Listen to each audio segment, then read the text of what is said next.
Good morning class. So we have completed the previous lesson.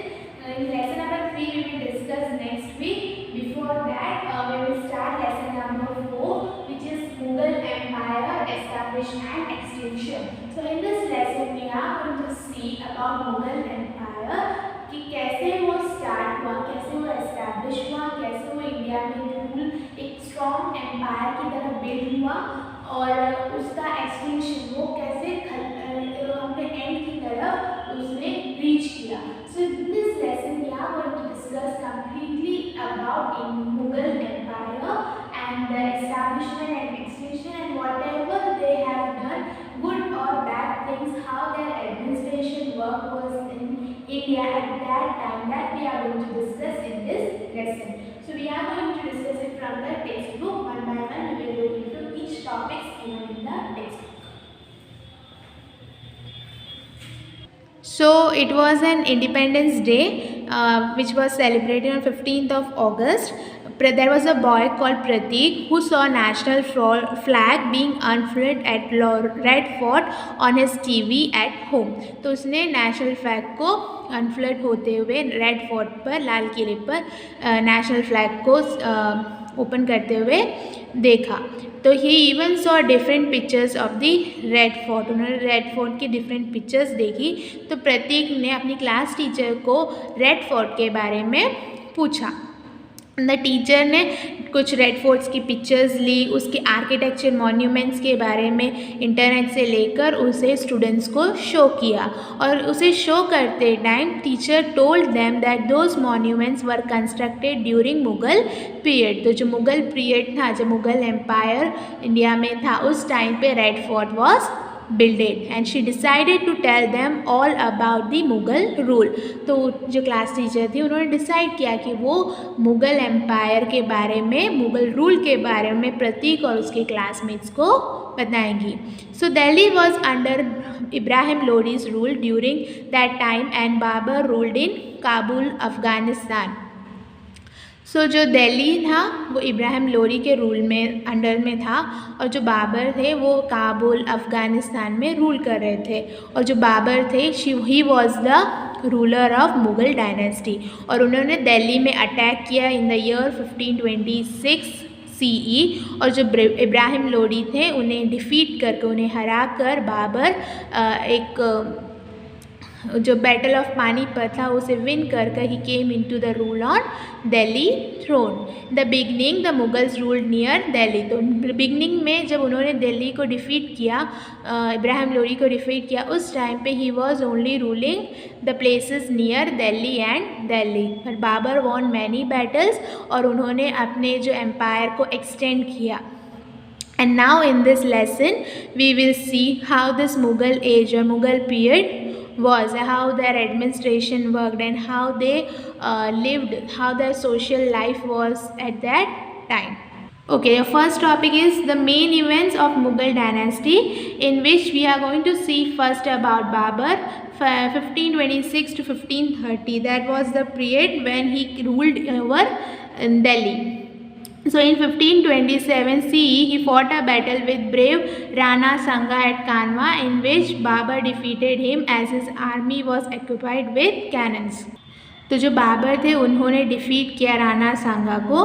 और in 1530 में Babur fell ill and died. तो in 1530 Babur died because he was feeling sick and he fought many battle to lay a strong foundation of the Mughal empire.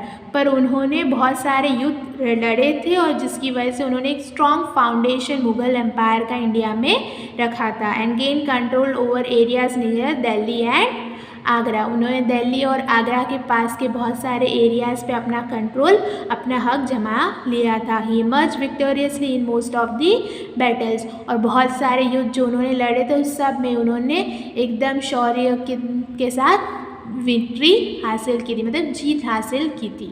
Okay, the next ruler was Humayun from the year 1530 to 1540 and 1555 to 1556. So this was the period when Humayun ruled over the throne of Delhi. So Humayun ascended the throne of Delhi after Babur. तो जब बाबर की death हुई, after that who came into the power? It was Humayun who came on the throne. Okay, the word used cannons, जो cannons यहाँ equipped with cannons word use हुआ है, उसका meaning होता है तोप. आपने पुरानी फिल्म्स में युद्ध के टाइम यूज़ होने वाली तोपें देखी होंगी, right? So that is cannons. So Humayun, we will see about Humayun. So he came on the throne after Babur. So according to his father's will, the kingdom was divided and each of his brother inherited one provision. तो यानी उसके father के हिसाब से जो पूरा empire था, it was divided into parts and then all brothers, जो भी उनके ब्रदर्स थे, सबको एक एक प्रोविज़न मिला था.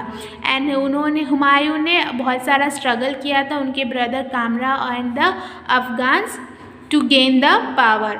तो हुमायूं डिफीट हुए थे 2 times बाय शेर शाह, और वो 15 years के लिए एस्केप में भी चले गए थे in order to save his life. तो उस टाइम पे Akbar was born in the palace of king Amarkot. तो उस टाइम पे जब ये हुमायूं एस्केप हुए थे, उस टाइम पे Akbar was born. And Humayun Delhi throne पर फिर से आए आफ्टर शेरशाह. शेरशाह के सक्सेसर की फॉर्म में Humayun came on the throne of Delhi. Next emperor is Sher Shah 1540 to 1545. वो एक अफ़गान लीडर थे जो अपने who had progressed on his own. उनके ही विल पावर, उनके ही पावर के कारण उन्होंने प्रोग्रेस हासिल की थी. उन्होंने हुमायूं को 2 बार हराया था and therefore he established the Sur dynasty in Delhi. उन्होंने सुर डायनेस्टी की बिगनिंग की थी in Delhi. And when he gain control over Delhi, उन्होंने बहुत सारे इंपॉर्टेंट बैटल्स जीते थे. And he has also extended the empire from Kabul to Bengal and Malwa. जो दिल्ली के आसपास के प्लेसेस थे उसे एक्सटेंड करके he reach to Kabul and Bengal and Malwa. उन्हें एक रिफॉर्मर इन हिस्ट्री माना जाता है, यानी एक चेंज लाने वाला व्यक्ति. After Sher Shah the Mughal dynasty was re established in Delhi. तो शेरशाह ने बिगिन किया था सुर डायनेस्टी को, but after Sher Shah again the Mughal dynasty came on the throne of Delhi. Next is Akbar. So Akbar was just 13 years old when his father Humayun passed away. तो यानी जब Akbar 13 years के थे, उस टाइम पे उनके फादर हुमायूं की डेथ हुई. और Akbar was very young and so Bairam Khan, जो हुमायूं के एक फेथफुल मिनिस्टर थे, उन्होंने इनका as a guardian he took care of Akbar and made Akbar a prince and he administrated the Delhi throne on the behalf of Akbar. So Hemu जो थे लीडर थे सिकंदर सुर के, ही established a rule over Delhi, और जब अकबर पंजाब में थे. और किसकी गाइडेंस में? बैरम खान की गाइडेंस में अकबर ने हेमू को डिफेट किया in the battle of Panipat and he again came on the throne of Delhi. So since Bahram Khan became more independent, Akbar switched away all his power and sent him for Hajj. He was killed on the way to Hajj. तो बैरम खान जब ज़्यादा independent बने तो उन्हें हज के लिए भेजा गया अकबर ने. तो जब वो हज के लिए जा रहे थे, on the way he was killed. So Akbar annex Chittor Ranthambore in the battle against Rana Pratap, और frequent battles were fought between them. तो अकबर और राणा प्रताप के बीच में there were many battles that happened for the power of Chittor and Ranthambore. So Akbar's empire expanded during the period between 1585 and 1605 CE. तो अकबर का जो empire था वो एक्सपांड हो रहा था during the period of 1585 and 1605 CE. और उन्होंने एनेक्स किया, उन्होंने अपने रूल में ले आए कांधार, कश्मीर, काबुल, और एक स्ट्रॉन्ग रूलर की तरह ही emerge. and even the places of South India like Ahmednagar and Khandesh, these all places came under whose rule? Emperor Akbar's rule. And there was a lot of disorder during the last days of Akbar's rule. जब अकबर के last days चल रहे थे उस time पे बहुत सारे disorder उनके एम्पायर में था, और उस टाइम पे प्रिंस सलीम रिवॉल्टेड. प्रिंस सलीम एक स्ट्रॉन्ग लीडर की तरह उभर कर आए उस टाइम पे. And later on Salim adopted the name Jahangir and ascended the throne.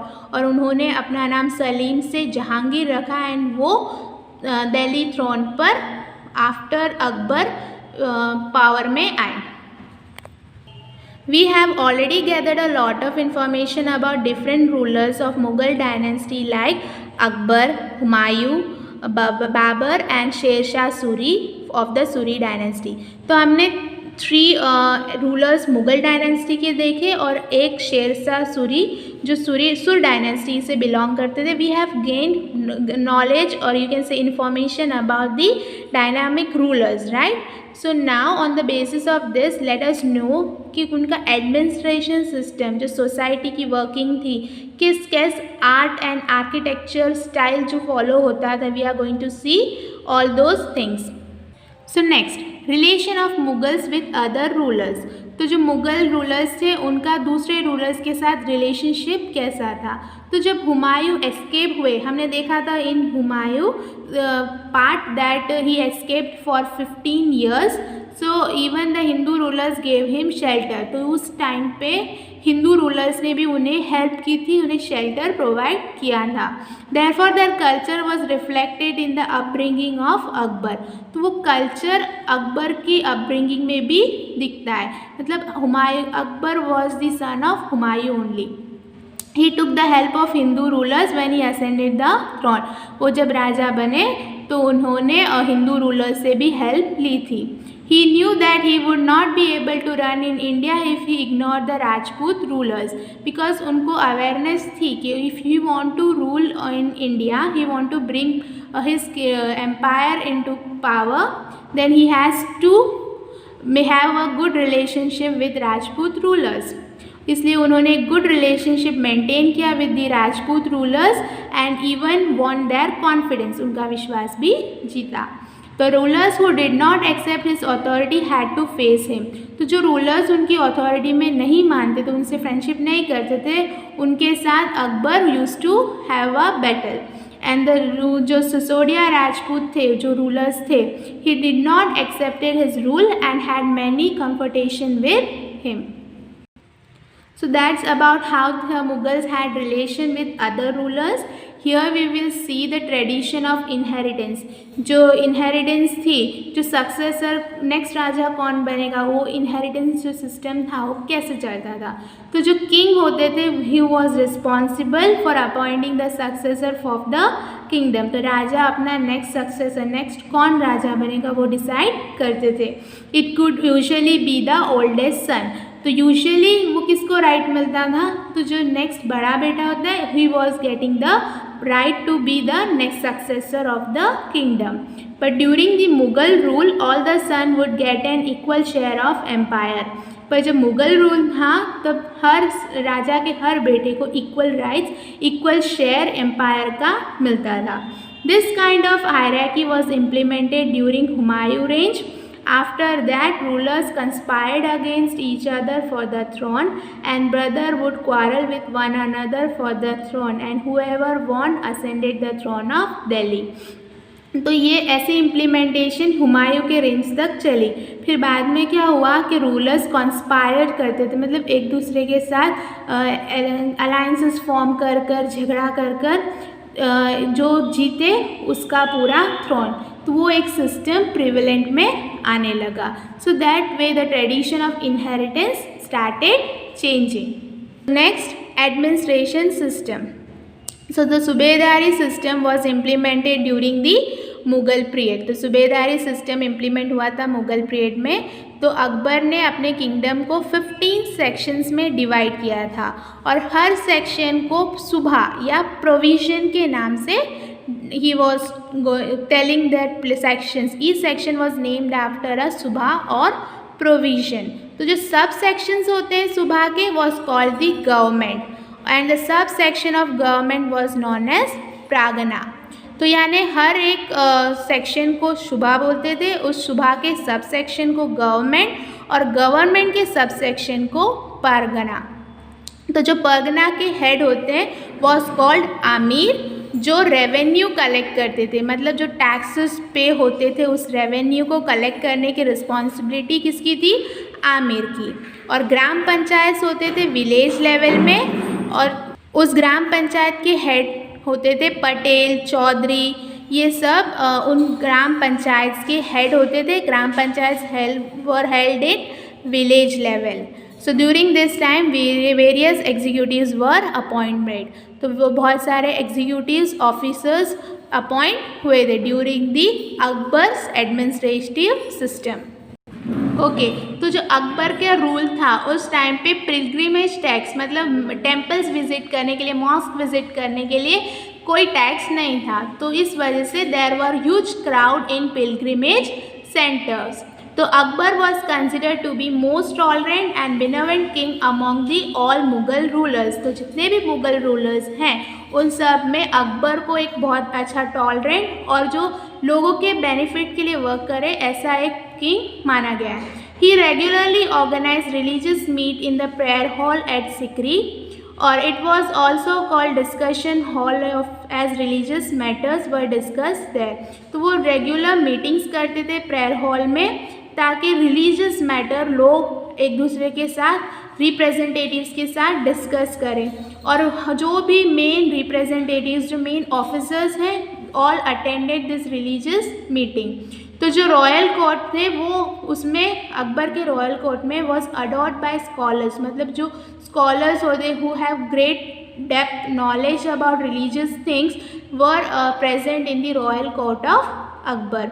तो अकबर के रॉयल कोर्ट्स में 9 जेम्स कंसिडर किए जाए। देवर तोलरमन जो एक रेवेन्यू मिनिस्टर हैं, मान सिंह जो दक्ष आर्मी के लीडर रह चुके हैं, आबुल फजल जो एक हिस्टोरियन जो पुरानी हिस्ट्री की इंफॉर्मेशंस कलेक्ट करते हैं, एक राइटर, एक तानसेन जो एक फेमस सिंगर हैं, फिर एक क्लेवर और जॉली कॉटियर भी प्रेजेंट थे, जो क्विक विकेट कॉटियर मतलब जो क्विकली उनको डिसीशंस देते हैं, जो एक फेमस वैद्य एक फिजिशियन भी प्रेजेंट थे। मतलब अकबर के रॉयल कोर्ट में एक से एक better scholars were present, writer हो, म्यूजिशियन हो, या फिर एक क्लेवर कोटियर हो, या फिर एक क्विक डिसीशंस लेने वाला या physician, every scholar was present in the royal court of Akbar.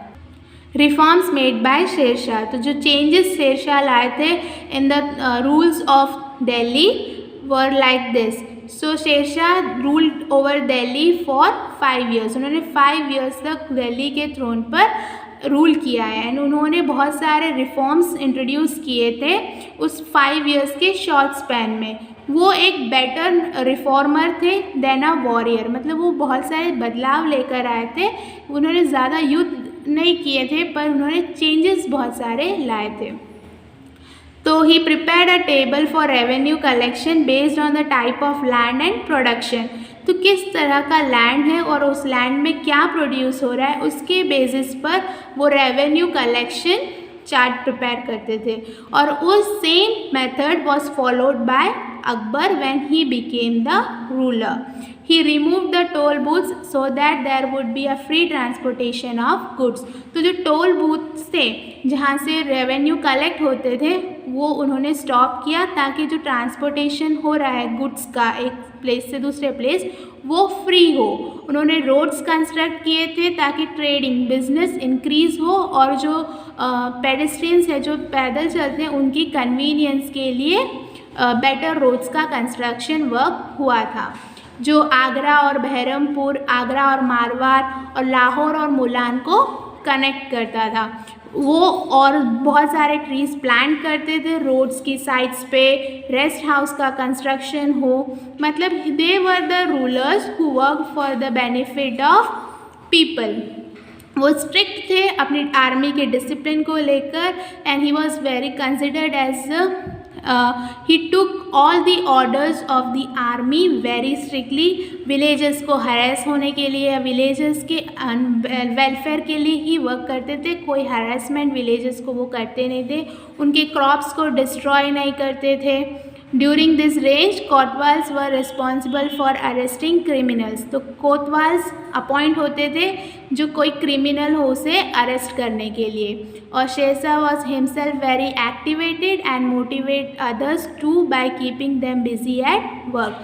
तो जो शेरशाह थे वो खुद भी एक्टिव थे और दूसरों को भी अपना वर्क करने के लिए मोटिवेट करते थे, उन्हें वर्क के साथ बिजी रखते थे.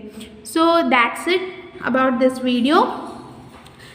Rest of the lesson we will see next week. Make sure that you read the lesson, and if there is anything you can ask me. Thank you.